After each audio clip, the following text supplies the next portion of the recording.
Bueno, hola a todos y todas, buenas tardes, bienvenidos y bienvenidas a esta presentación de libros en el marco del doctorado de Salud Mental Comunitaria. Les contamos un poco todos los seminarios del doctorado.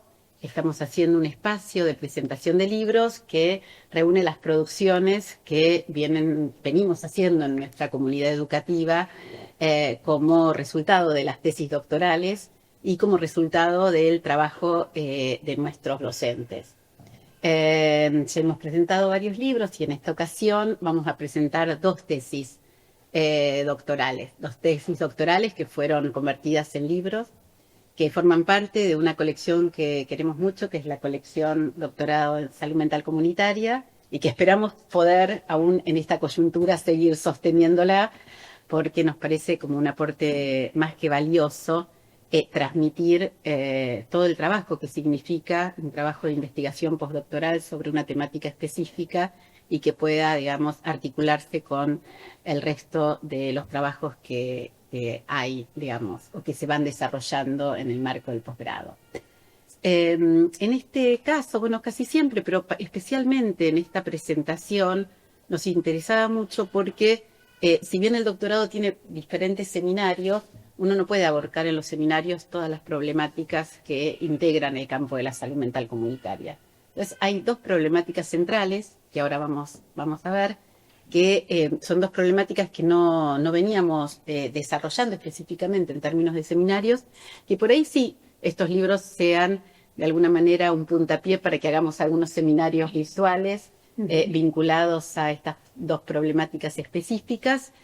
Y que entonces es un aporte central y por eso en el marco de esta reunión poder discutir, digamos, presentar el trabajo de la línea de investigación, el contenido del libro, pero abrir una discusión a pensar, digamos, distintos temas que van configurando este complejo campo en el marco de la salud mental comunitaria. Entonces, tener la oportunidad, digamos, de ampliar nuestros contenidos curriculares con respuestas a problemáticas que en nuestra sociedad y particularmente también en Latinoamérica, digamos, nos vemos confrontados, nos parecía como de un valor enorme. Como estos dos libros tienen un diálogo entre sí, digamos, además de que forman parte, que el marco teórico, epistemológico y conceptual se basa en el campo de la salud mental comunitaria, tienen como algunos puntos en común para repensarlos, pensamos cómo hacerlos juntos. Entonces ahora les vamos a pedir a cada uno de los autores de los libros que en aproximadamente 15 minutos, 20, nos cuenten un poco la trayectoria, nos pongan en agenda el tema como problemática central. Y siempre pensamos que también es bueno que alguien lo comente, ¿no? Aparte de todos nosotros, que después vamos a abrir y nosotras a esta discusión, pero también vamos a tener un pequeño espacio de, digamos, comentario, digamos, o focalización sobre algunos aspectos centrales. Así que le damos inicio a esta mesa. Empieza entonces Mariano dando las primeras palabras sobre su libro Salud Mental, Inimputabilidad y Justicia Penal. Bueno, Adelante. hola a todos y todas, ¿cómo están, compañeros? Eh, no puedo no empezar agradeciendo primero a la Universidad Nacional de Lanús, segundo al Doctorado de Salud Mental Comunitaria, tercero a Alejandra Barcala, que es como un ente que nos une desde la cuestión teórica, un posicionamiento ético y aparte la queremos un montón. Eh, entonces, bueno, nada, este libro que es mi tesis de doctorado, simbólicamente también cierra un proceso de trabajo eh, de más de 10 años en intervención desde el trabajo social en un dispositivo de abordaje de problemática de salud mental en el contexto del ámbito penal. Eh, yo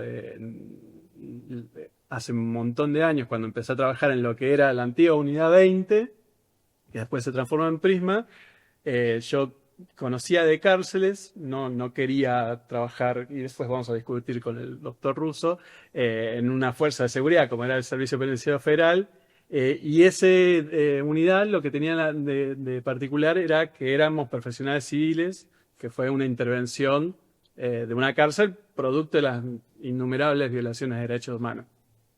Y cuando yo venía del campo del trabajo social, lo penal, me encontré con todo lo que era la salud mental y específicamente el sujeto declarado inimputable. Y ahí, bueno, fue un cimbronazo porque no se entendía nada. O sea, yo empecé a no entender qué es esta persona, cómo puede ser que alguien está detenido en una cárcel sin estar procesado, sin estar condenado, qué era esa figura de la inimputabilidad. Y bueno, a partir de ahí empecé a hacer, acompañar la intervención con estudiar, intentar capacitarme al respecto. Empecé a realizar la maestría en Derechos Humanos, que está acá también en la universidad, y después ahí abordando la cuestión más en clave más jurídica, más de instrumentos internacionales de derechos humanos, etc. Bueno, surgió que llevé mi tesis a temas por el estilo y también del azar, la conocida Ale Barcala, que fue mi directora de tesis y maestría, y ella me convenció casi, no sé hasta qué punto, contra mi voluntad, a que siga el doctorado, lo cual agradezco nuevamente. Nada, y un poco lo que quise hacer en el libro era, vieron que los trabajadores sociales nos distinguimos principalmente por el hacer, y yo también, hablando con una amiga, Paula Cantor, me gustó que ella también dice que también cuidamos, o sea que son dos grandes características de nuestra profesión. Y sí me empezaba a pensar, bueno, hacer alguna producción de la tesis de doctorado que no sea solamente una discusión jurídica, que hay gente mucho mejor capacitada que yo para discutir, y sí pensarlo en situaciones concretas.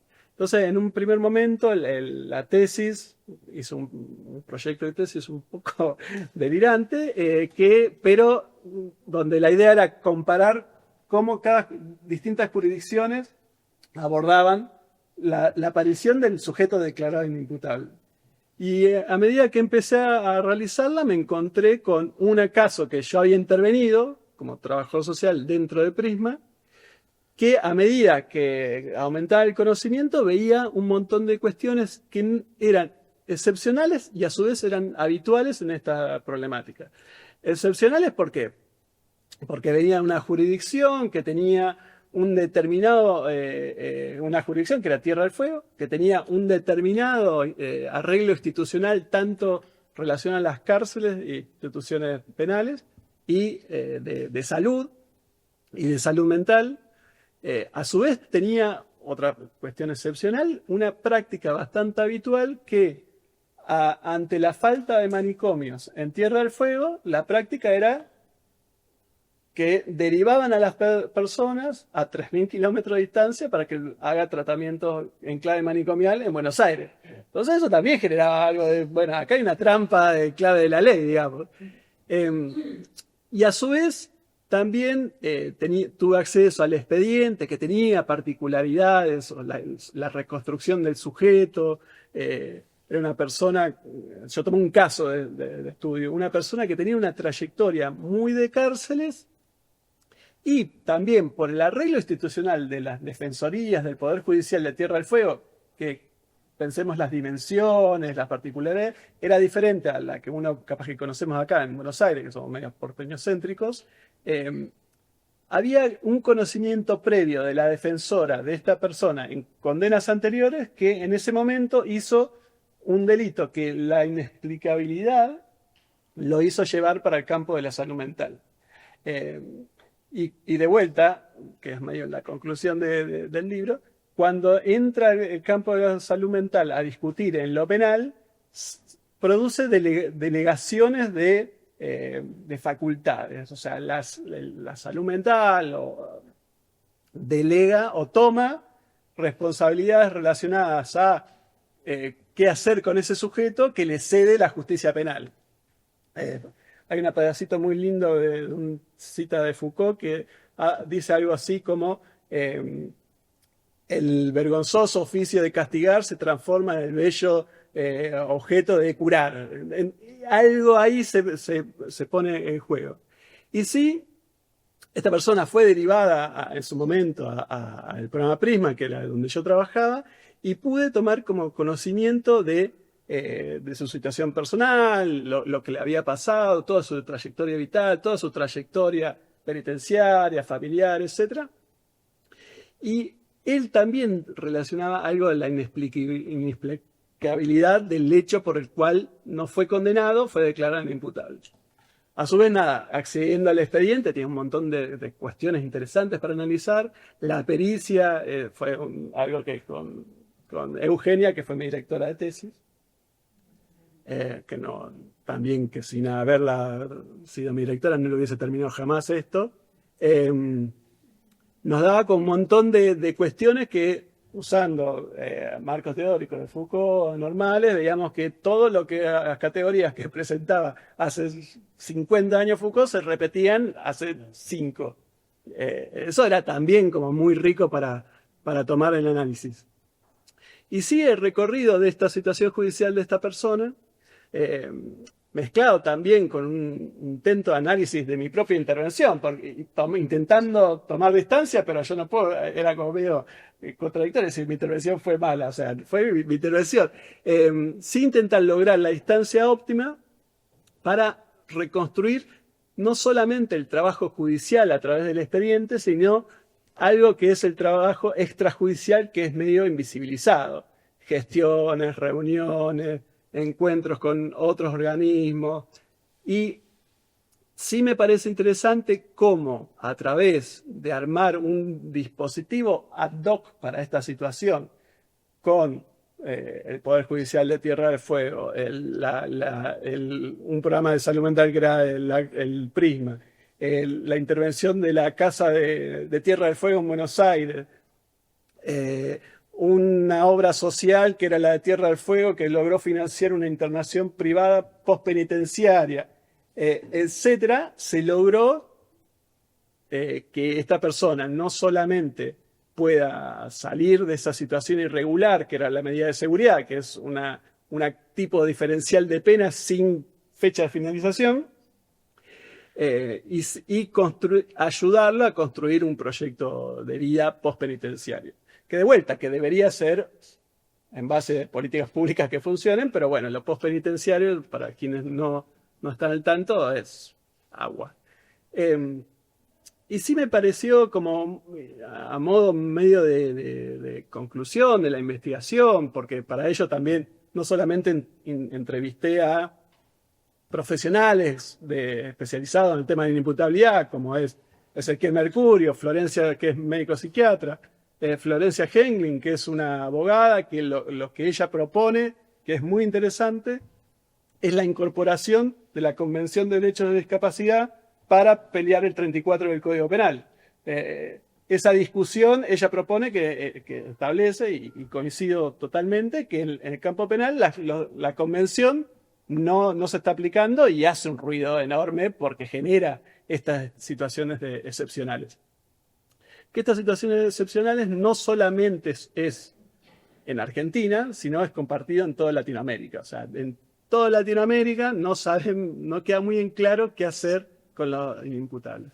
Y para quienes posiblemente no estén en el campo penal, uno creería que las soluciones están más o menos estandarizadas. Una persona comete un delito, se pondera, hay una pena. No, lejos está de pasar eso, y sobre todo con el caso de la inimputabilidad.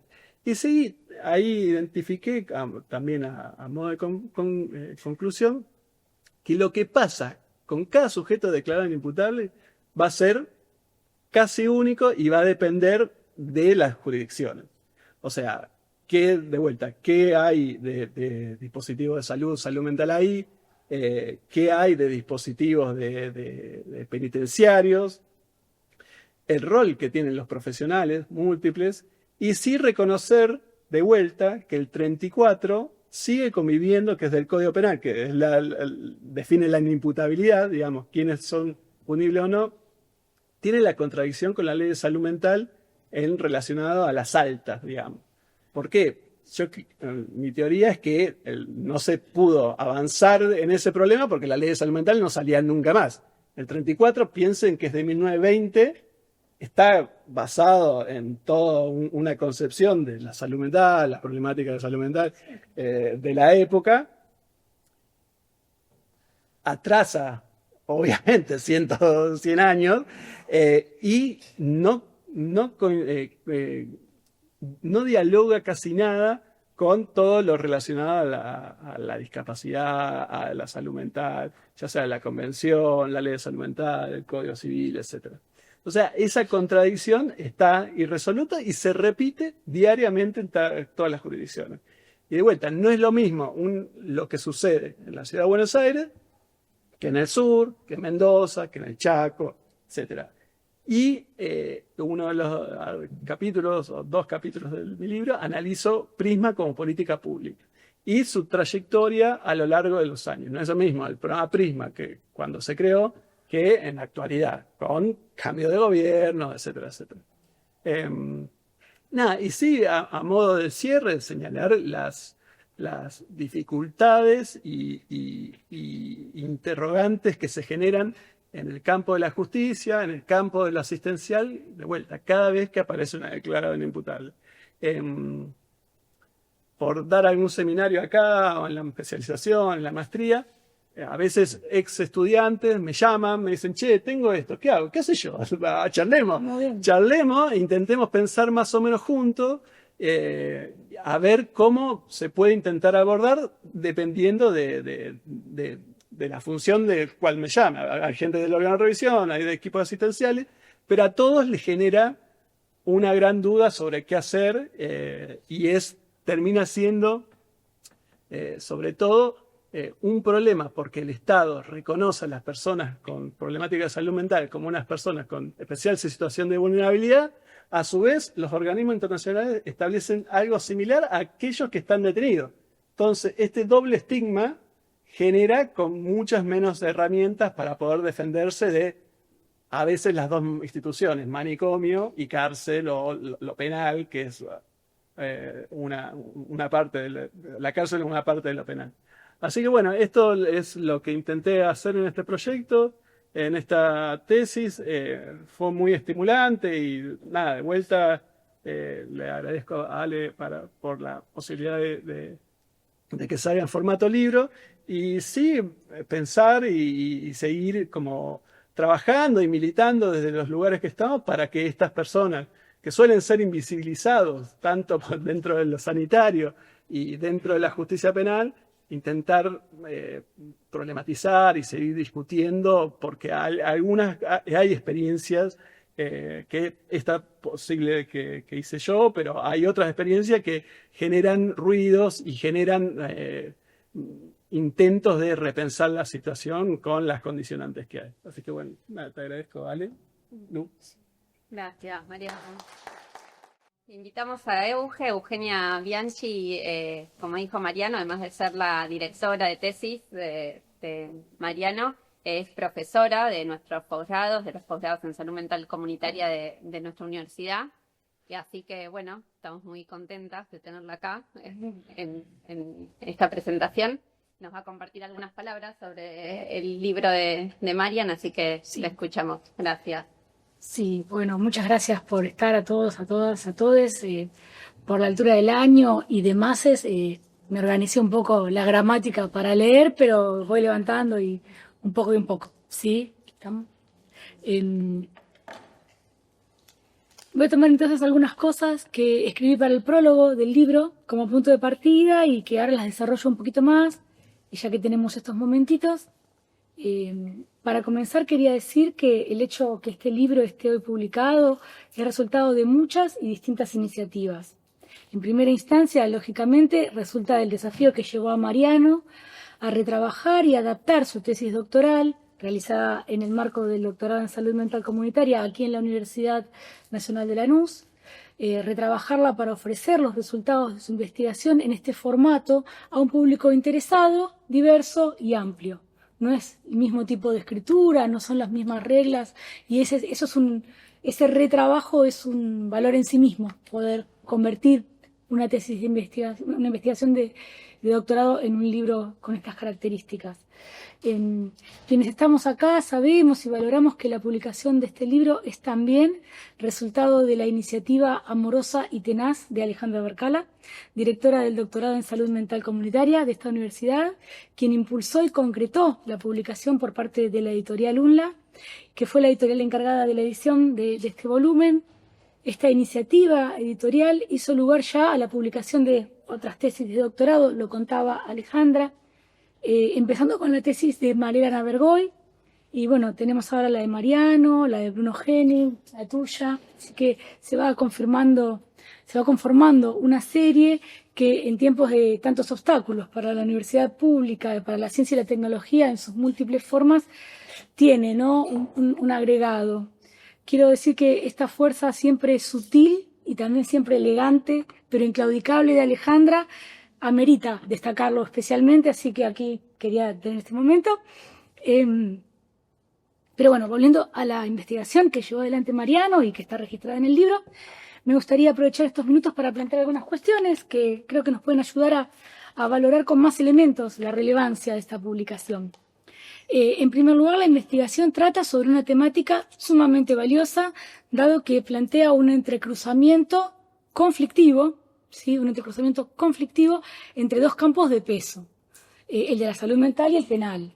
Y este planteo él lo hace analizando marcos normativos, políticas públicas, concepciones sobre el delito, a la vez que también toma en consideración a las problemáticas de la salud mental y a las personas con algún padecimiento, ¿sí? Ya esta primera cuestión marca una multiplicidad de lectores potenciales para el trabajo, desde investigadores en ciencias sociales y jurídicas que se interesen por enfoques no tutelares, hasta funcionarios, equipos encargados del diseño de políticas públicas, acordes a todas estas urdimbres normativas en salud mental y en derechos humanos, pasando por activistas, familiares, grupos de usuarios, que vean visibilizadas, en el caso del que se ocupa el libro, a estas tan enmarañadas trayectorias, vivencias y experiencias atravesadas por alguien conocido, conocida, conocide. En segundo lugar, y acá paso a hablar de la parte que Mariano considera la más aburrida, la investigación es, creo yo, y lo creo firmemente, destacada por su diseño metodológico. Mariano lleva adelante un estudio de caso de una persona declarada inimputable en un proceso penal, a la que consecuentemente se le dictamina una medida de seguridad, y el cumplimiento de esta medida de seguridad es realizada en un dispositivo de tratamiento en salud mental dentro de la órbita penal. Esto es palabras distintas para decir lo mismo que Mariano ya planteó, pero digo, llevar adelante la investigación con este diseño estructurado sobre un estudio de caso tiene para mí también una relevancia que vale destacar, porque él no solamente desmenuza, y lo desmenuza minuciosamente, al expediente judicial en sus diferentes apartados, con sus informes periciales prototípicos como pieza destacada del análisis documental, sino que también recurre a otras fuentes primarias, y con esto me refiero principalmente a lo que mencionabas vos, entrevistas a distintos actores profesionales del proceso, de abogacía, de psicología, de medicina, de psiquiatría, que a su vez fungían como funcionarios y funcionarias de distinto tipo en relación al propio caso de estudio. Por si esto fuera poco, además de esas fuentes primarias, Mariano analizó legislación, jurisprudencia, notas periodísticas, que después tuviste que bajar, pero fue todo un proceso también eso, conferencias, reuniones científicas a las que concurrió en distintos momentos mientras realizaba la investigación. En tercer lugar, la investigación de Mariano es relevante porque quienes lo conocemos desde hace tantos años lo sabemos, refleja, y lo hace muy genuinamente, las preocupaciones, las reflexiones, los compromisos y las apuestas que acompañaron y acompañan a Mariano en su desempeño profesional durante mucho, mucho tiempo. Antes de empezar siquiera a realizar la investigación, Mariano ya había problematizado la temática. Ya la había sustraído de esa naturalización acrítica a la que muchas veces se ven conducidos quienes trabajan en instituciones que funcionan, como dice Alcira Daroqui, como sistemas de la crueldad. Por eso no puedo olvidar que en la defensa de tesis, ante una pregunta acerca de los motivos de elección del tema de estudio, Mariano no dudó en plantear que algo del dolor del caso abordado lo conmovía profundamente. No había naturalización ahí, no había automatismos. Por eso, y ya en cuarto y último lugar, la investigación de Mariano es un logro personal suyo, inobjetable, por el esfuerzo, dedicación y constancia puestos en su realización.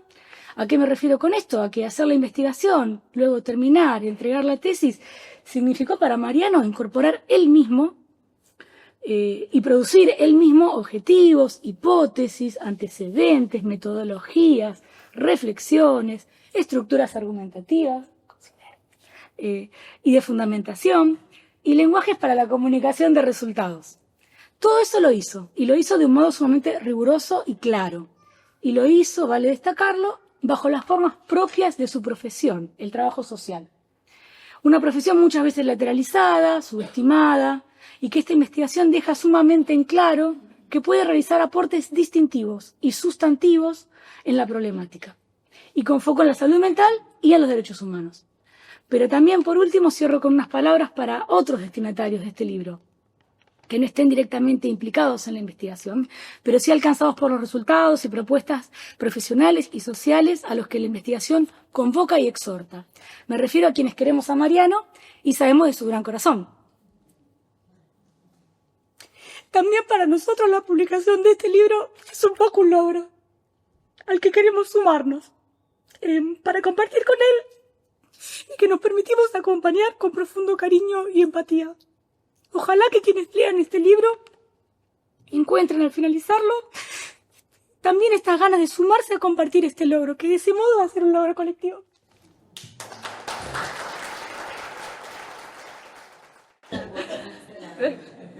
Después de estas palabras emotivas, bueno, gracias. Le damos la palabra entonces a Daniel, que nos va a compartir unas palabras sobre su libro Cuidar a la Fuerza, sobre la intervención policial con personas intoxicadas por usos de drogas. Sí, me voy a permitir unas palabras también, no el llanto, pero sí unas palabras sobre el libro de Mariano. Hay un artículo de Piglia maravilloso que analiza parte de la estructura ideológica del Sarmiento, de Facundo, a partir de los epígrafes. Obviamente, una delicia. A partir de la estructura de los epígrafes en francés, en inglés, en latín, empieza como a desentrañar esa pretensión cultural que Sarmiento imprimía al programa ideológico de nuestra patria. Y yo desde entonces no puedo sustraerme cuando veo que cada capítulo empieza con un epígrafe. Digo, bueno, a ver, ¿qué es lo que está jugando el autor? Y les recomiendo, además del libro de Mariano, que está muy bien escrito, súper interesante, necesario para nuestro campo, la selección de sus epígrafes, desde Lispector, Wong, Nietzsche, nos está hablando muchísimo de la sensibilidad desde la que escribe, así que me parece un libro necesario para su lectura. Nuestra primera rectora, ya la universidad después de muchos años puede decir primera rectora, ¿no? Porque tenemos un rector en este momento.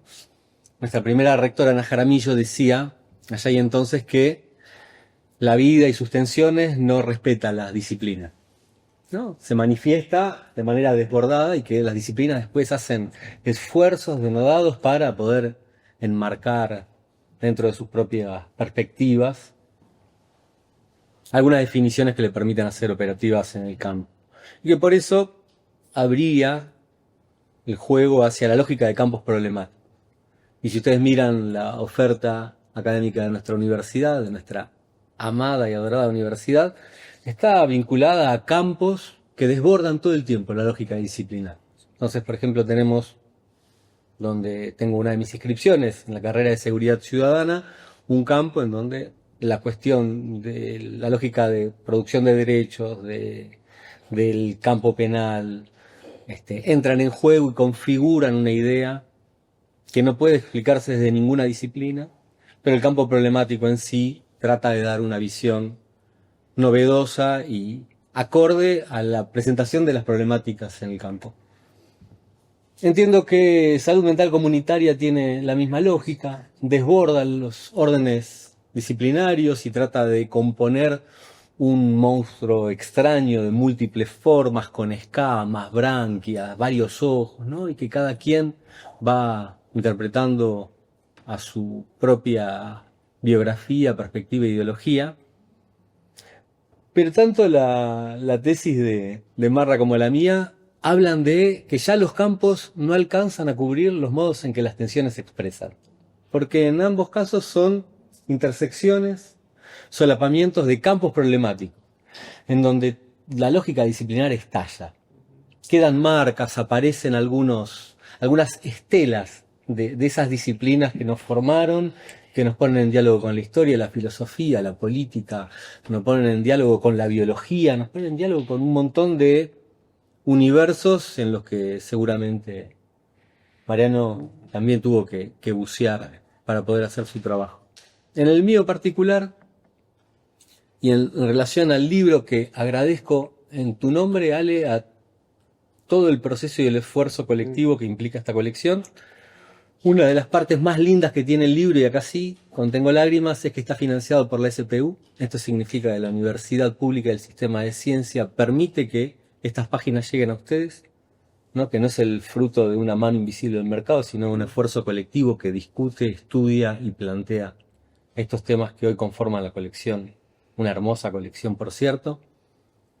Y además porque esto también existe, porque en tu persona, y lo anclo en tu biografía, pero lo hago extensivo a todo el equipo, ternura y persistencia pueden convivir. Entrar a un doctorado, en mi experiencia, no es lo más difícil. De hecho, yo pude entrar a un doctorado, o sea que no es tan difícil. Lo realmente difícil en un doctorado es salir, ¿no? Y yo creo que tanto la persistencia, la tenacidad y la ternura, en proporciones muy particulares que Ale puso en mi camino, hicieron que eso haya sido posible. No fue la única, pero en tu nombre, mi agradecimiento a todos los que formaron parte de ese proceso. Ahora sí, unos minutos sobre el libro que ustedes van a leer y sobre la temática que aborda. Quienes lean esta edición van a empezar encontrándose con un prefacio a una edición corregida y aumentada. Lo que significa que esta edición es una segunda edición. Una segunda edición de una primera que tuvo sus presentaciones, tuvo sus devenires, y ahora les voy a comentar un poco, así como esas películas que muestran el crimen y después se reconstruyen, vamos a hacer una lógica de flashback. Esta segunda edición contiene ese prefacio porque el libro, cuando salió, tuvo un camino y una experiencia de vida totalmente autónoma a la de su autor. De hecho, es como ocurre con nuestros niños y niñas, ¿no? Tienen apellidos, los reconocemos, mirá el ojito de mamá o lo que sea, pero después expresan repertorios que decimos, ¿y esto de dónde salió? Bueno, para mí con el libro me pasó algo parecido. En primer lugar, porque a partir de la publicación y cierta trascendencia en algunos nichos muy específicos, me convocaron desde la anterior gestión en el Ministerio de Seguridad para actualizar la cuestión de protocolos de intervención para las fuerzas federales en situaciones de personas afectadas por crisis de salud mental. Y esa convocatoria que permitió como una actualización doctrinal, procedimental, normativa, para las fuerzas federales, que se dio en el cierre del año 22, me remite al inicio de mi trabajo. Siendo director en Cedronar de capacitación, desarrollé la primera guía para intervención policial allá en 2012-2013, y que es no solamente la primera guía que se hizo para personal policial en términos de intervención con personas afectadas por el uso de drogas, no solamente en nuestro país, sino en habla castellana, ¿no? Hicimos un relevamiento, encontramos una guía en la policía de Canberra y después, suerte, hagan lo que les parezca. Y a partir de esa guía apareció como insumo en lo que fue el primer intento del Estado Nacional de ordenar las pautas de intervención policiales, que fue una resolución del año 2013, la 506, en la que, siendo funcionario, tuve participación institucional, Entonces hay como un ciclo en donde puedo observar en este libro y en el derrotero que tuvo la experiencia de una vuelta y media en el ciclo de políticas públicas, ¿no? Cuando estudiamos los ciclos de políticas públicas y cómo es que se identifican los problemas, cómo es que se piensan las curvas posibles en términos de la intervención de actores, el diseño, la implementación, la evaluación, bueno, todo ese ciclo, este libro refleja una vuelta y media. Lo cual es extraño, porque por lo general no lo escribí para eso, no pensaba en esos términos y el bicho este, con sus patas, que no sé cuántas tiene, llegó a hacer ese camino. Y en algún punto el prefacio trata de dar cuenta de eso, de ese ciclo en donde la academia discute con la política pública, la academia interviene y produce política pública. Y hay un concepto que yo tomo de la cultura japonesa, que es haraha chibu, que no lo practico en mi día a día, que tiene que ver con no comer de más. No practico eso más que como filosofía política, y que es no darse nunca por saciado, no permitirse la saciedad. ¿No? Los japoneses comen hasta el 80% de su capacidad estomacal, pobres. Y esa sensación de no estar saciado para mí es un imperativo categórico, porque podría decir, bueno, ya he hecho mi contribución al mundo. No sé si han visto el gran Lebowski, que siempre hace referencia a su participación en unas actas en su juventud. Yo podría decir, bueno, ya hice mi parte, pero me parece que lejos está y que es un tema que lamentablemente vuelve a golpear mi obsesión día a día. Al principio de esta semana se comunican conmigo unos compañeros de Corrientes, me escriben y me mandan unas notas. Un joven afectado, diagnosticado como bipolar en medio de una crisis excitatoria en la ciudad de Goya, en Corrientes, sale a la calle con 2 cuchillos, amenaza a vecinos y la intervención policial consiste en atropellarlo 4 veces, ¿no? 4 veces pasan con la camioneta por encima de él, fallece. Después la tranquilidad institucional es que en las pericias demuestran que el fallecimiento no se produjo por el atropellamiento. Pero ahí va el corazón del libro, y que, digo, ese hara hachibu, que es no te des por satisfecho, esto es apenas un paso de un trabajo que tiene que continuar y tiene que multiplicarse, que es entender cuáles son los criterios a partir de los cuales un ciudadano con un estado particular, que es el estado policial, toma la decisión de que el mejor modo en que el Estado, a través de su función y de las responsabilidades conferidas, canaliza toda su formación, su capacitación, su actualización y su comprensión del rol que tiene en nuestra sociedad, que es un rol complejísimo, el rol policial, atropellando 4 veces a una persona para hacer cesar una supuesta amenaza. Digo supuesta no porque no lo sea, sino supuesta porque entiende que pasar 4 veces por arriba de un cuerpo es menos dañino que tener que lidiar con alguien que representa una amenaza concreta. Un cuchillo en manos de alguien con un estado de excitación psicomotriz es un problema, pero el modo de resolver cuál es el camino de la solución es lo que yo he investigado. Afortunadamente, esta no es la razón habitual. Desafortunadamente, los modos de intervención suelen terminar cuando se desbordan hacia la intervención sobre el cuerpo de las personas de manera catastrófica. La tesis doctoral lo que hace es estudiar ese encuentro. ¿Qué pasa cuando un funcionario policial entra en contacto con alguien que está intoxicado en la vía pública? ¿Cuáles son los criterios a partir de los cuales ordena, organiza e interviene? Y una de las cosas como investigador que más me nutrieron fue tener que arrojar por un acantilado mis principales hipótesis, que tenían que ver con una suerte de animadversión e intención de intervención, con una suerte de furor curandis al modo de atropellamiento, ¿no? Pero de intervenir, salir a la búsqueda del borracho en la vía pública.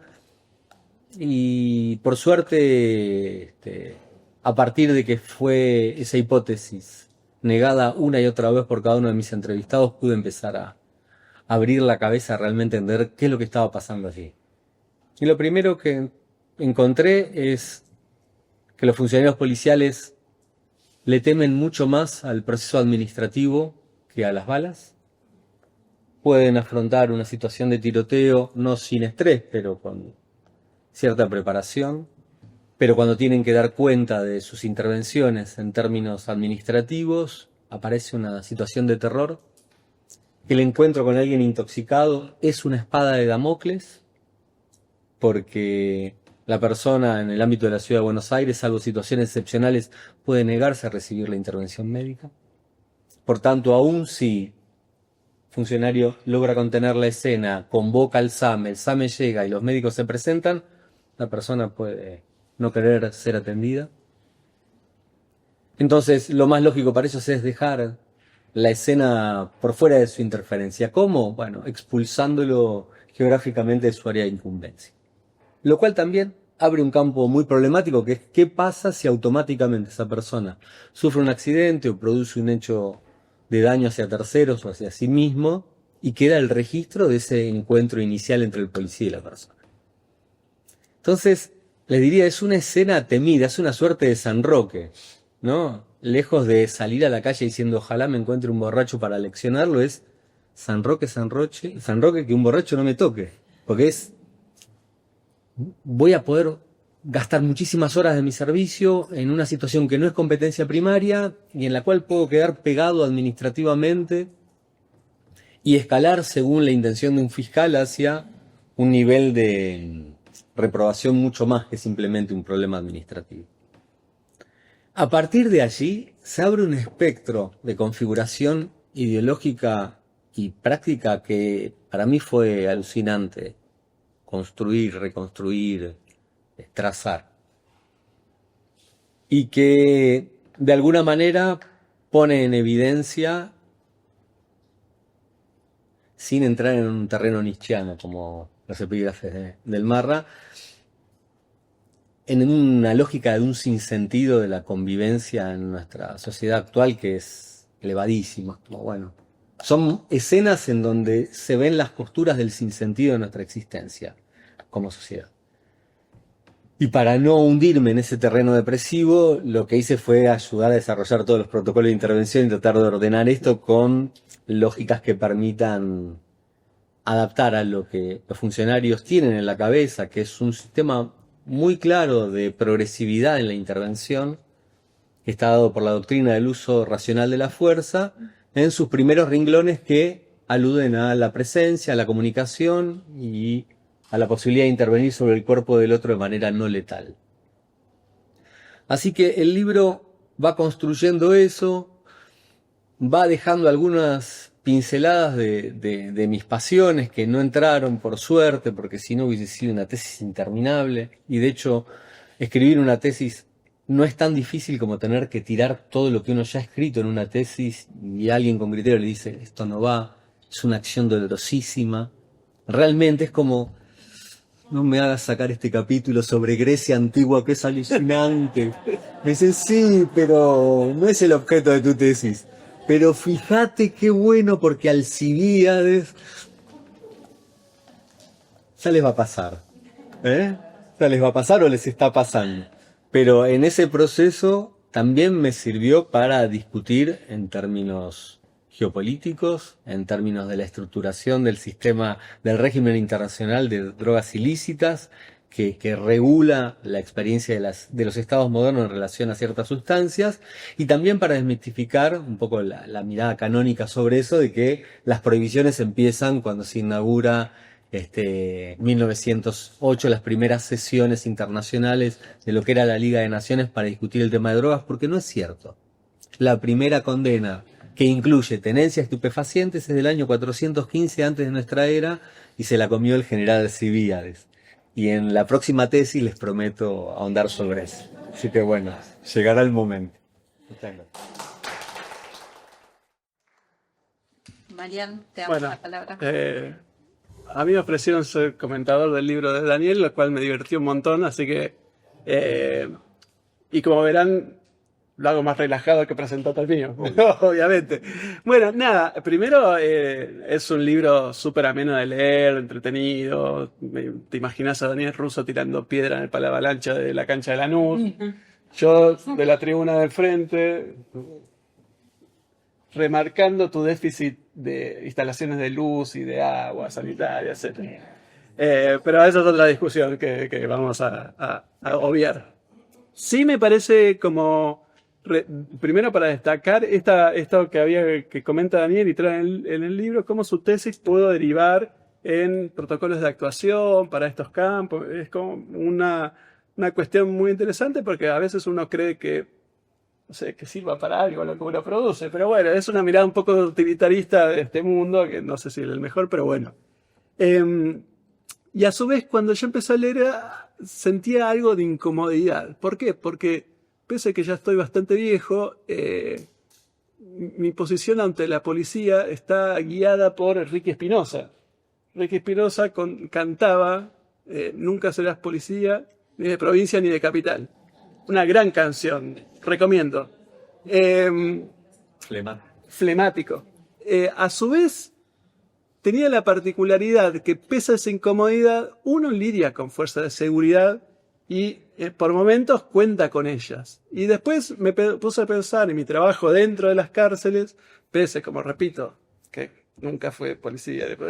Yo era un profesional civil, yo trabajaba diariamente con el Servicio Penitenciario Federal, que tiene fuerza de seguridad, esa estructura, y también un doble rol de seguridad, a veces mezclado con cuidado, también, y los significantes que se cruzan de esas dos categorías. Y a su vez, también cuando leía, y un poco vos lo trajiste previamente, primero, nosotros con mi compañera vivimos en Flores y no puedo dejar de recordar una vez que a las 3 de la mañana una persona intoxicada empezó a abrirme la puerta del PH porque estaba repuesto y nosotros no entendíamos nada. Lo primero que hacemos es llamar a la policía. Obviamente la policía vino y, en función de lo que plantea Daniel en su producción, se lo subió al patrullero y seguramente le dio un par de vueltas y lo tiró 10 cuadras más para allá para que sea problema de otro y no haya que hacer algo con este sujeto. Que es muy interesante cómo en el libro de Daniel da cuenta de algunas cuestiones que entre la tensión, entre la formación policial, que es donde él pudo meterse, a su vez reconoce cómo los institutos de formación, las fuerzas de seguridad no quieren que nadie se meta, o sea, que pese a que el mandato o el discurso del policía cuando ingresa a trabajar en una comisaría es ahora te tenés que olvidar de todo, genera esta doble tensión. Y a mí lo que me pareció como muy, muy interesante que analiza Daniel es, bueno, cómo se lleva el trabajo policial, cómo el rol del policía de la calle, una caracterización de todo lo que tiene en cuenta cuando un policía está ahí mirando, no mirando, prestando atención, etcétera, que me pareció muy, muy, muy interesante. Y a su vez, en los relatos de las personas que entrevista Daniel, que son policías, que son difíciles entrevistar a personal de seguridad porque llena de protocolo, mucho temor a lo que se dice, bueno, una añoranza de los policías de los edictos, que eso los edictos policiales posibilitaban, creo que vos lo decís, como legislar y juzgar a la vez, porque permitían a las personas intoxicadas encerrarlas sin dar aviso a mucho más, solamente por el hecho de estar intoxicada, y cómo la eliminación de los edictos generaba nuevas instancias, y todo lo que tiene que ver con la burocratización de su trabajo, llenar expediente. También es muy interesante los relatos que trae Daniel sobre la función de las cámaras de seguridad para los propios policías, cómo eso les genera presiones porque saben que están siendo observados también ellos. Es una cuestión de dicotomía entre seguridad, control, pero para ellos también era como muy interesante. Y sí, también me parece que es totalmente cierto lo que plantea Daniel, es cómo estas cuestiones del tipo de intoxicación, con qué tipo de sustancia a los funcionarios policiales genera distintas reacciones. Las intoxicaciones con alcohol, posiblemente más amenas, digamos, porque Daniel plantea algún grado de identificación entre el intoxicado y el policía, como que podría pasar, y una reacción sumamente diferencial y violenta y prejuiciosa con otro tipo de sustancia. Y a eso le tenemos que agregar la clase social, no es lo mismo un borrachín de Flores que un borrachín de Barrio Norte. O sea, cómo las policías, los funcionarios policiales reaccionan diferentes y toman distintas prácticas y distintas formas de abordar esta problemática. La situación horrorosa que contó Daniel del señor en Corrientes, y posiblemente si es en Barrio Norte no iba a suceder así, posiblemente. Y a su vez me resulta medio imposible no pensar en estas otras nuevas problemáticas que mezclan, que no abordamos, pero casualmente dirigí una tesina de grado sobre lo sanitario y la policía en la presencia de funcionarios policiales en las guardias de salud mental. Que dirigí una TIF de grado y le dije, hablen con Daniel. Y ahí generaron una muy linda tesina. Y son otros nuevos campos que Daniel desarrolla bien, como la falta de protocolos también permite, es algo que al sistema o a los policías también no les termina de desagradar, porque da margen a la discrecionalidad. Y en las guardias hospitalarias, la cuestión de la presencia policial es una gran discusión sobre quién lleva el control o la dirección de lo sanitario o el cuidado. A su vez, en guardias de capital se le otorga al agente policial el rol de acompañante terapéutico por parte de los profesionales, lo cual yo cuando me enteré casi me desmayo. Y bueno, ahí me parece que esas discusiones de estos campos problemáticos que exceden una disciplina, inclusive ahora podemos pensar que excede la salud mental, se empieza a hacer una maraña que es muy interesante y no podía dejar de pensarlo cuando lo leí en el libro de Daniel. Y también me trajo a colación la criminalización de las personas en situación de calle. O sea, que va también de la manito, que es lo que Jorgelina debe ver todos los días, personas en situación de calle con algún tipo de sustancia, ni siquiera en grado de intoxicación, resistencia de la autoridad, y genera un mecanismo que eso sí, creo que hay algo pendiente de construir sobre lo que es lo penal, las comisarías, la cárcel, los manicomios, la calle. Y todo ese circuito está siendo como muy habitual en personas en situación de vulnerabilidad. Y a su vez, también hay una nota al pie que las penas leves que puede ir relacionada a resistencia de autoridad, al menos en la ciudad, como están colapsados las cárceles, se están cumpliendo enteras en las comisarías. Y uno también, para pensar, ¿cuál es la función social de la pena? O sea, independientemente de que está empapelado la resistencia a autoridad, la pena no debería ser solamente un castigo, tendría que tener una función social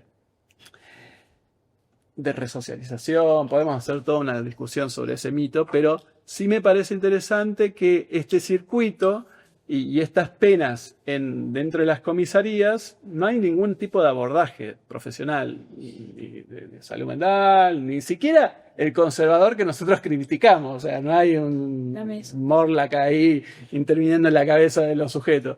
Entonces, de vuelta, y sí me parece que este circuito, policía, salud mental, calle, comisaría, se está potenciando día a día en la cotidianidad, al menos en la ciudad de Buenos Aires.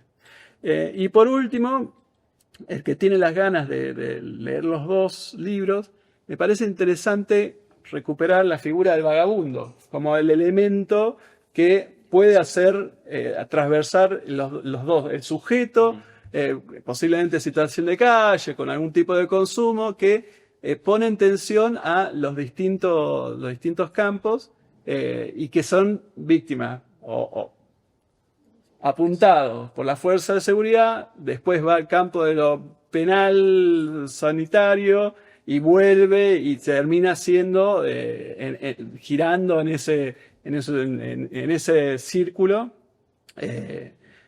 y terminan siendo personas desafiliadas, sin redes sociales, expulsadas de múltiples espacios. Vos señalás cómo a veces las distintas instituciones sanitarias arman sus propias estrategias para expulsar a determinadas categorías de personas con problemática de salud mental, específicamente quienes usan sustancias. Entonces creo que hay algo de esas ideas flotando entre los dos libros y me parece interesante recuperarlo como elemento para dialogar. Nada, no sé.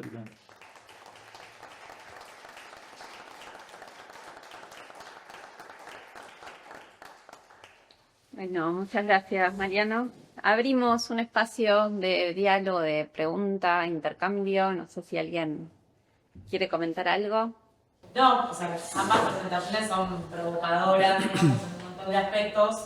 Justo además nosotros venimos trabajando en el seminario, o sea, teníamos como la cancha medio armadita porque veníamos trabajando sobre construcción social del problema droga, así que veníamos ahí como pensando, pero obvio que lo que traes al final, Mariano, en esta conexión que haces, ¿no? Sobre la continuidad entre, bueno, la comisaría o lo penal, la salud mental, la situación de calle, bueno, está siendo un tema de agenda, y quizás no con la figura del edicto, pero sí con la contravención. En la Ciudad de Buenos Aires está siendo la figura jurídica que está permitiendo que las fuerzas de seguridad, bueno, no solamente desplacen, hostiguen, sino también puedan institucionalizar, entrando por el sistema penal, la comisaría, personas que tienen situación de calle, tengan o no una situación de consumo problemático o de intoxicación en una cuestión salud mental. Eso me parece que es un tema que me parece súper interesante.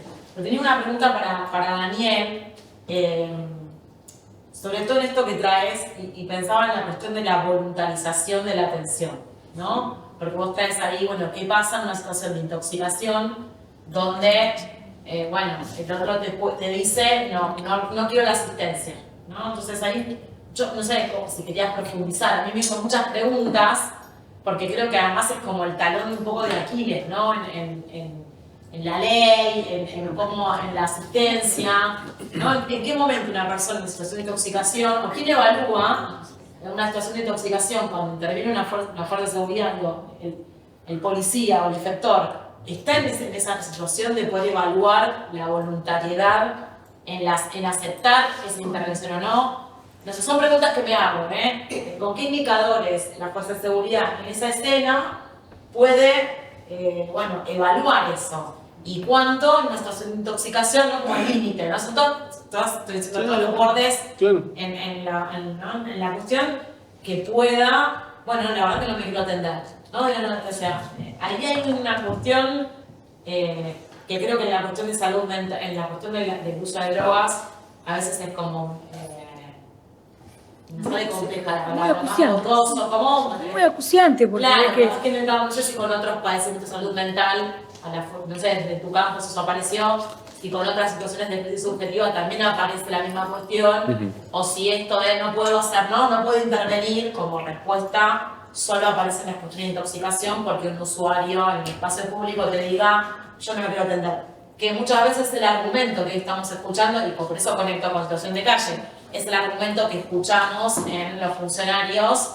y que hoy está dando lugar a protocolos de intervención con la situación de calle más impulsivos, digamos, ¿no? Ya no de la fuerza de seguridad, sino del efector que tiene que hacer la asistencia.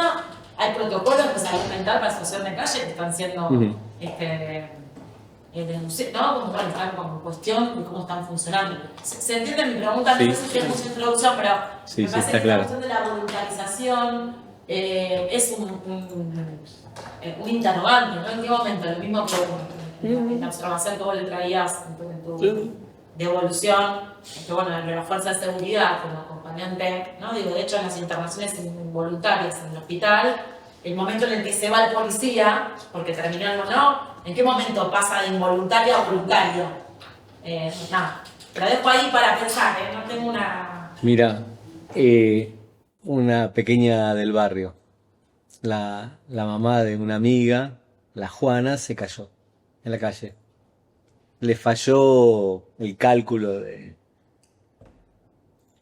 del cordón y cayó. Y los vecinos llamaron al 911. Y lo peor de todo es que no se sorprenden quizás todos acá como diciendo, sí, lógico, ¿a quién vamos a llamar? No se llama a la policía porque una persona se cayó en la calle. Se llama el 107, claro, a salud. Hay como una suerte de mecánica, un automatismo respecto de cualquier situación que altere el orden público, como decían los bandos coloniales, la quietud pública, que hace intervenir a la policía. Sea, se cayó la Juana, hay un borracho, alguien amenaza con un cuchillo o están robando un banco, no importa. Es la canalización a través de la fuerza pública. Yo te voy a decir primero cómo lo resuelven. Y es una suerte de baile, es una danza casi imperceptible en muchos casos, sobre todo si hay presencia de observadores ocasionales. Como cualquier persona puede negarse a recibir la asistencia médica, no hay una cuestión que obligue compulsivamente a que, bueno, yo ahora debo ser revisado, salvo en periodos tales como COVID, donde se restringía la circulación.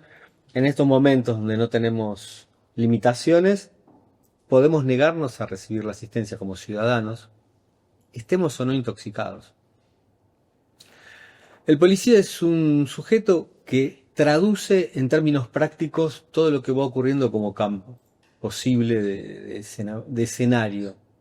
Y lo que hace es generar una serie de tensiones interpersonales para que la persona reaccione mal.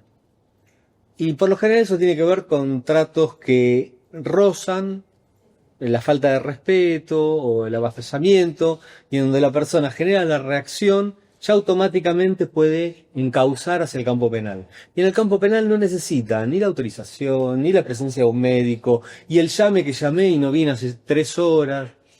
Porque del otro lado, nosotros venimos trabajando ya 4 años en investigaciones, barriendo el trazado federal de cómo se resuelve en todo el país, y lo que nos encontramos en todas las latitudes es lo mismo.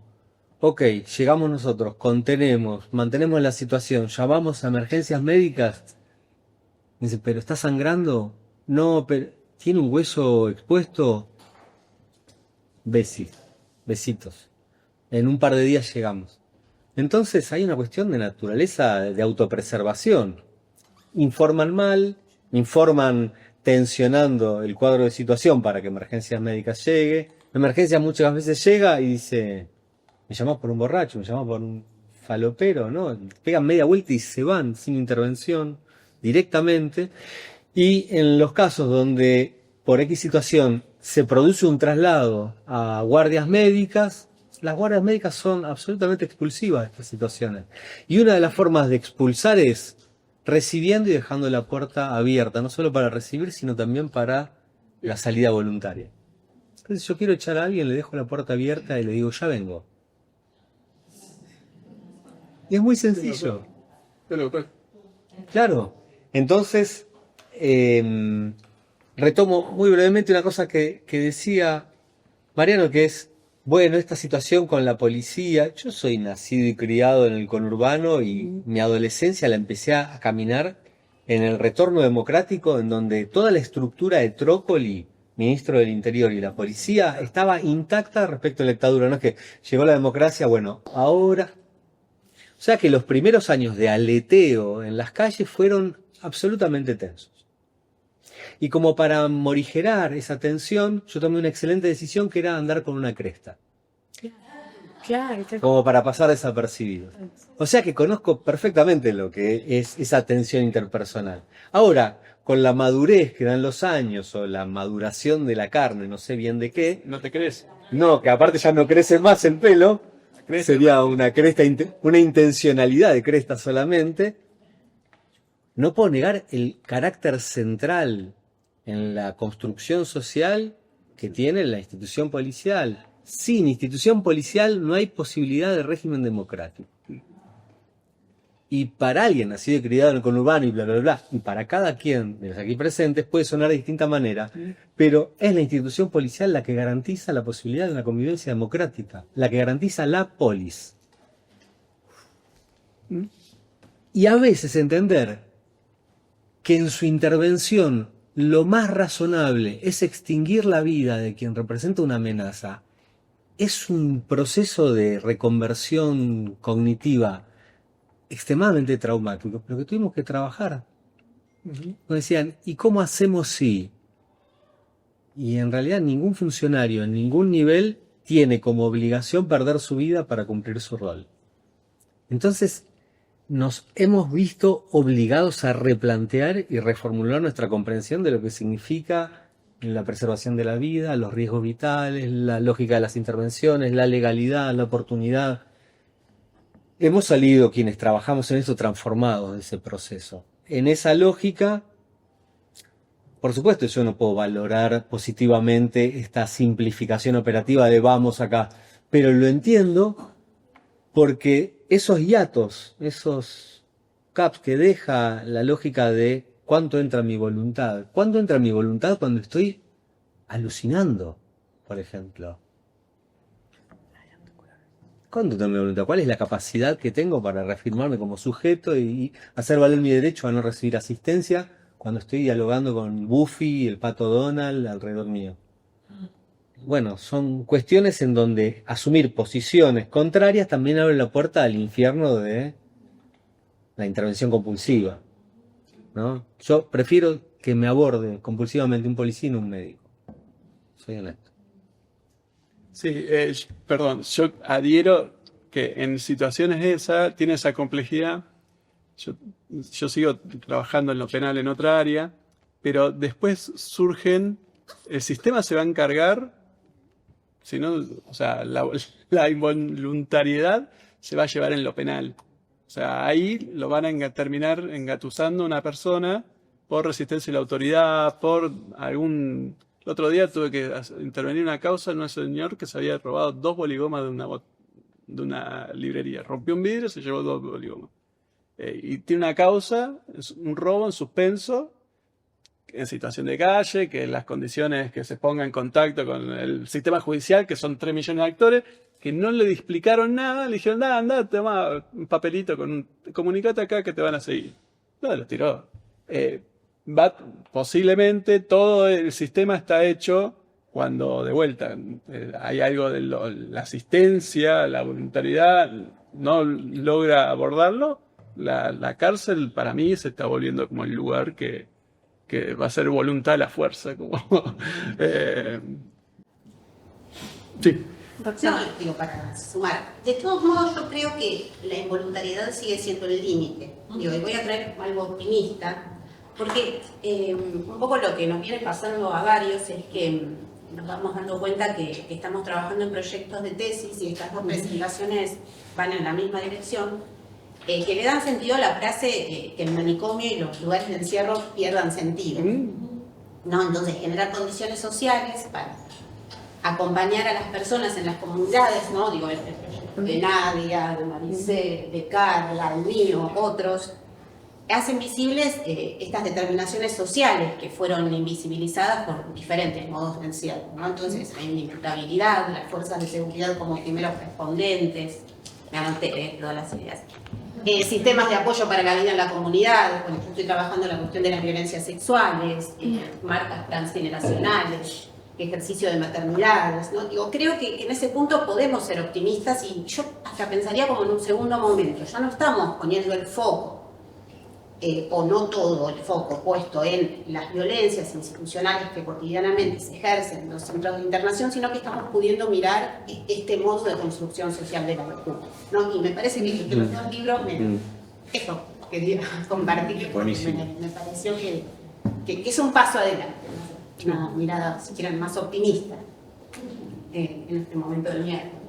Sí, sí. Porque me parece que el desafío es ese, ¿no? Cómo generamos mediaciones que permitan, digamos, no sé, es cierto que el trabajo en la fuerza de seguridad, en la situación cotidiana, es la persona que, bueno, hoy estábamos hablando también sobre eso, es un actor con el que tenés que trabajar, que está, digamos, ¿no? Entonces, bueno, cómo pensar, y también, digamos, me parece para el campo de la salud, cómo, bueno, los desafíos que genera esta cuestión de la voluntariedad, no en esto que vos traes, en una situación de intoxicación, siempre, ¿no? Con todos los, depende que vamos a aprender, pero bueno, cuánto en determinada situación y qué es el punto que a veces hace, bueno, que se tome una decisión o otra.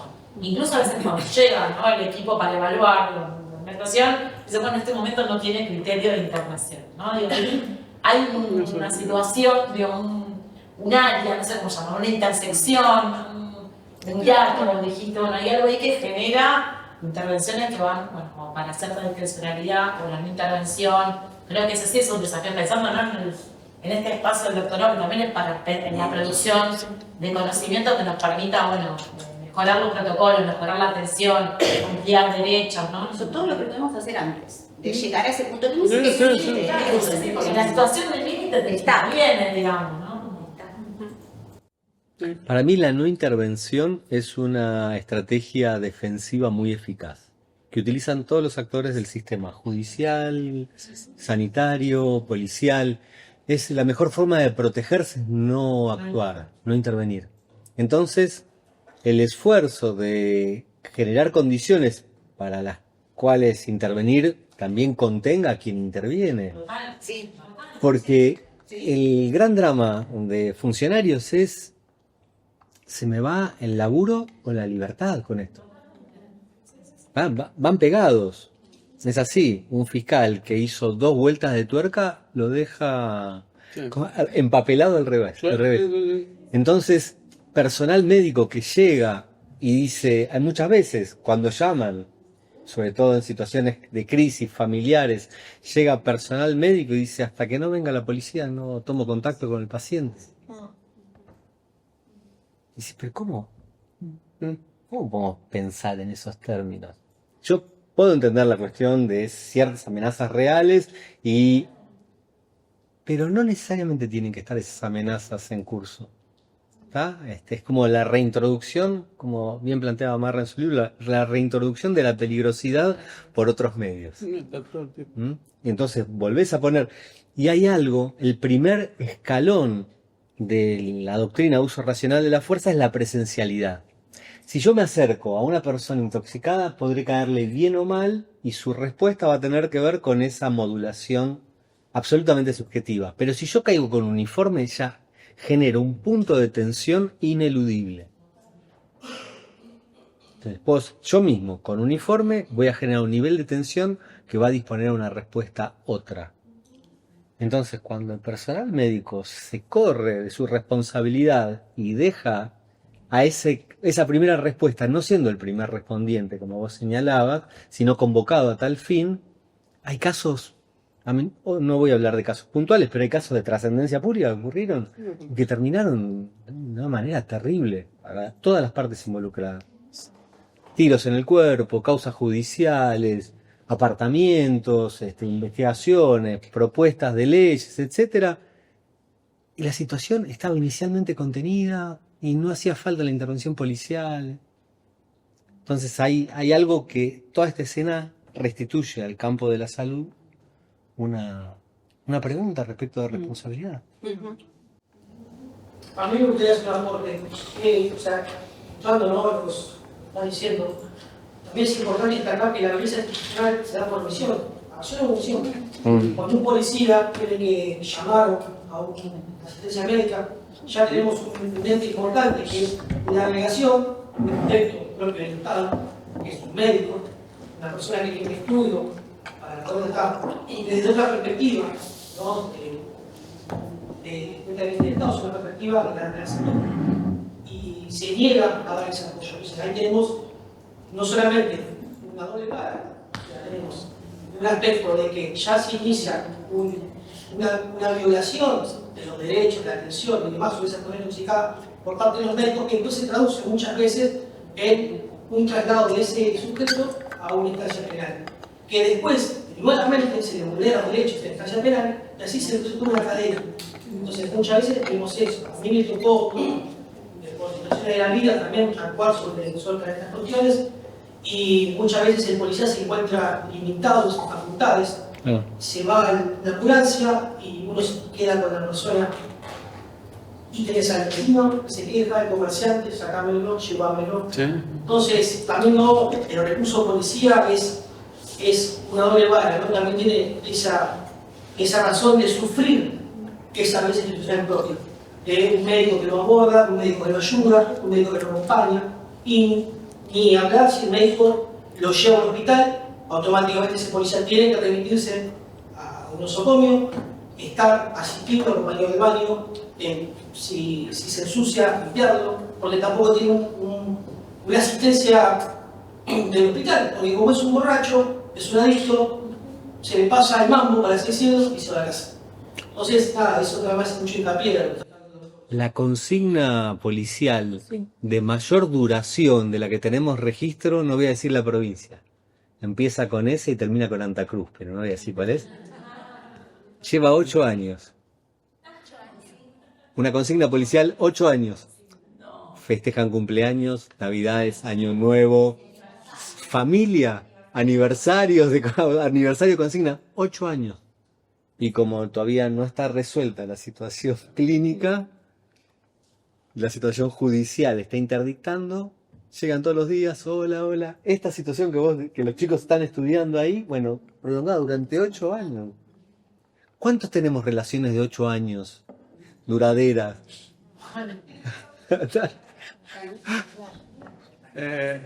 En esa lógica me contaban, no me acuerdo ahora qué provincia, una persona inimputable con consigna en un hospital que tienen un profe de gimnasia que a las personas internadas les hacen salir a correr y que los acompaña un policía que se pone la yoguineta y participa trotando, pero con una estrellita acá, ¿viste? Pero es con bastante, ridículo. ¿Cuál es la función ahí dentro del campo de las instituciones sanitarias del policía?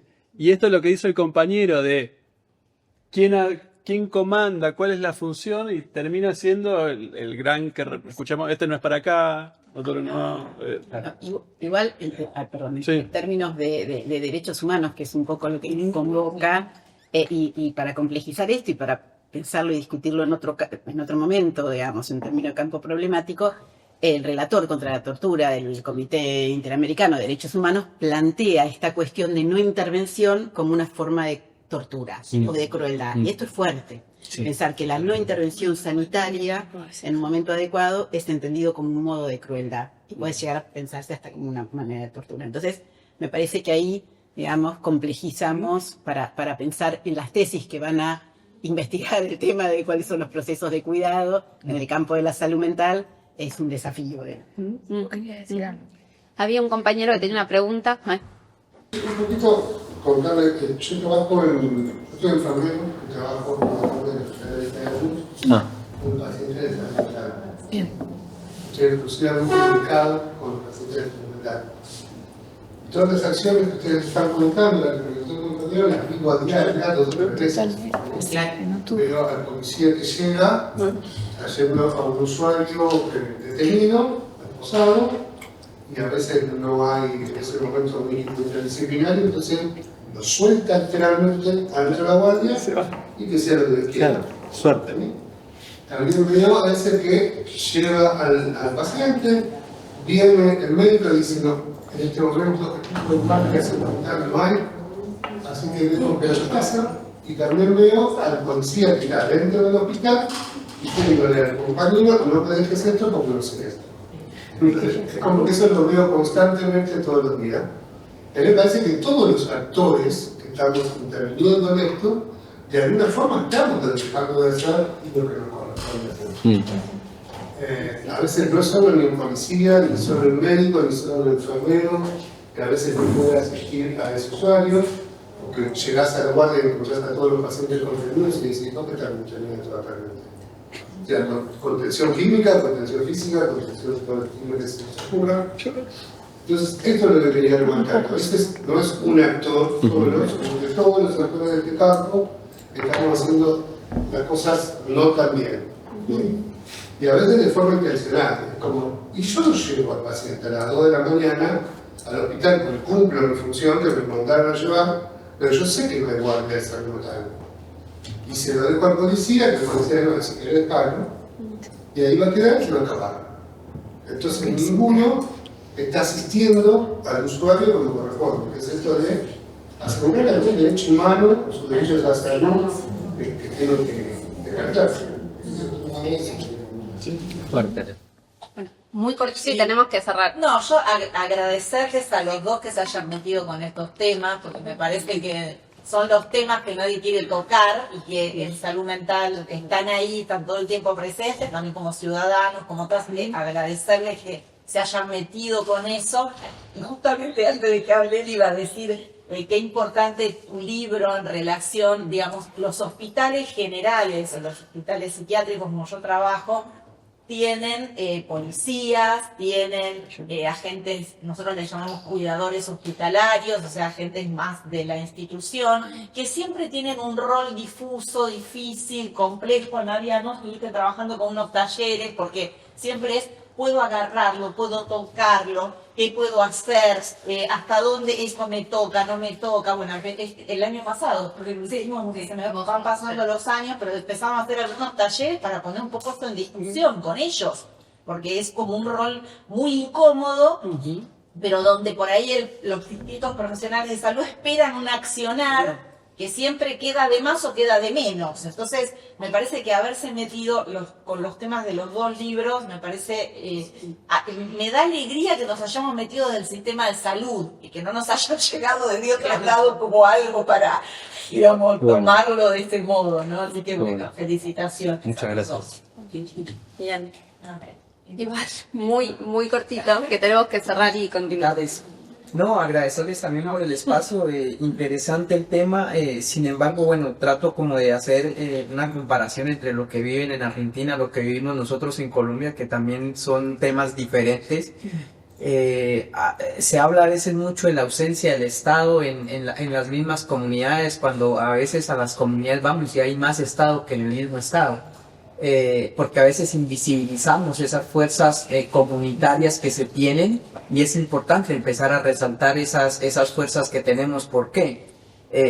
No conozco aquí en Argentina, pero voy a exponerlo desde Colombia. Por ejemplo, uno dice, llegan a los territorios, por ejemplo, afroindígenas y dicen, no, no hay presencia de Estado. Y dicen, no, aquí hay mucho Estado, tenemos guardias cimarronas, tenemos guardias indígenas, que son los primeros respondientes comunitarios. Entonces creo que estos niveles comunitarios también es importante empezar a visibilizarlos, porque son los que, debido a esa occidentalización que hemos estado, siempre atiborramos las fuerzas precisamente respondientes de la misma comunidad, que tienen muchas veces más confianza que en la misma institucionalidad, y que la idea no es generar una ruptura, sino hacer un trabajo interjurisdiccional que permita tanto a institucionalidad como comunidad trabajar de manera armónica y tener resultados positivos, que en definitiva los más beneficiados pues van a ser las mismas comunidades o las mismas personas de donde estamos. Ahí esperamos la tesis, Iván, para visibilizar eso, porque justamente el próximo presentación tenemos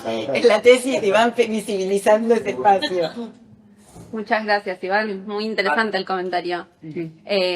Bueno, agradecerles a Daniel, a Eugenia, a Mariano, a todos los que vinieron a la presentación de, bueno, estos son 2 libros de los 6 de la colección del doctorado. Me parece súper interesante, la verdad, el debate que se armó, porque justamente me parece que surgió lo que fue la idea de Alejandra cuando fundó la colección, que tienen que ver un poco con visibilizar, ¿no? Y nombrar algo que Maricel recién decía, bueno, lo difuso, ¿no? Estas problemáticas, hay problemáticas, todas son complejas, ¿no? En el campo de la salud mental comunitaria, pero algunas problemáticas están más dichas, están más abordadas, están más discutidas, y hay otras que todavía son mucho más complejas de abordar, ¿no? Están menos exploradas, y me parece que, bueno, algo de lo que traen Daniel y Mariano en sus producciones nos hacen esto, querer debatir, preguntarnos y seguir charlando. Y también algo de lo que salió, de lo que no se interviene o de lo que se interviene, pero claramente nos quedamos cortos y cortas todavía, entonces todavía, por supuesto que siguen apareciendo dispositivos instituyentes y hay que seguir pensando esas cuestiones. Bueno, es algo de todo lo que Alejandra pensó cuando creó esta colección, así que esperamos que en este contexto difícil de la universidad el año que viene podamos seguir engrosando la colección y bueno, en unos años esperamos sus tesis acá presentándose. ¿Qué más? Decirles que que pronto que van a poder descargar gratuitamente todos los libros de la colección, así que cuando eso esté subido a internet les vamos a hacer llegar los links correspondientes. ¿Algo más, Ale? No, solo hacer una invitación, nada más para finalizar, que es la siguiente, y un poco para hacer la invitación, historizar un poco cómo fue la construcción, y quiero tomar algo que dijo Daniel, que esta es una construcción colectiva de la colección de doctorado. Y es una construcción colectiva y que tuvo como un inicio que tiene que ver con la historia de Daniel, ¿no? Daniel se acercó y quería publicar su tesis, digamos, ¿no? Y en ese momento, charlamos y acercamos un montón de editoriales en las cuales podía publicar su tesis. Acercamos un estudiante nuestro, Tomás Pal, de doctorado, que estaba armando su propia colección de tesis y qué sé yo. Y fue a partir de esta iniciativa de Daniel que pensamos, pero ¿cómo estamos pensando en publicar las tesis en otras editoriales que no sean las editoriales que tenemos, la editorial que tenemos acá en la universidad? Queremos que se visibilice como esta cuestión de una producción de una universidad pública, gratuita, comprometida con los problemas de nuestros pueblos, ¿no? Y en ese sentido, también nuestra colección tiene un libro de Paulo que cuenta la historia de Brasil, o sea, entonces me parece que, y ahí viene la invitación, que esta colección es iniciativa de una propuesta de, en ese momento, un estudiante recién recibido del doctorado, de su intención. Y encima la publicó en otro lado, ¿vieron? Entonces cuando sale la publicación y yo voy a la presentación del libro y participo en la presentación del libro, digo, ¿cómo no se puede estar pasando esto? Y ahí surgió esta propuesta colectiva en la cual participan un montón de personas en este trabajo, digamos, de poder instalarla. Y la invitación es que, que queremos distintas iniciativas, que queremos que esta propuesta de doctorado de salud mental comunitaria, básicamente porque es salud mental comunitaria, es un doctorado que se construye colectivamente. Entonces esperamos otras propuestas que se puedan convertir en iniciativas tan valiosas como es esta colección, y que vengan de distintos, digamos, actores de los cuales formamos parte de esta institución educativa. Así que invitadísimos a cualquier tipo de propuesta que puedan mejorar y garantizar derechos de las personas que están con mayor niveles de sufrimiento. Bueno.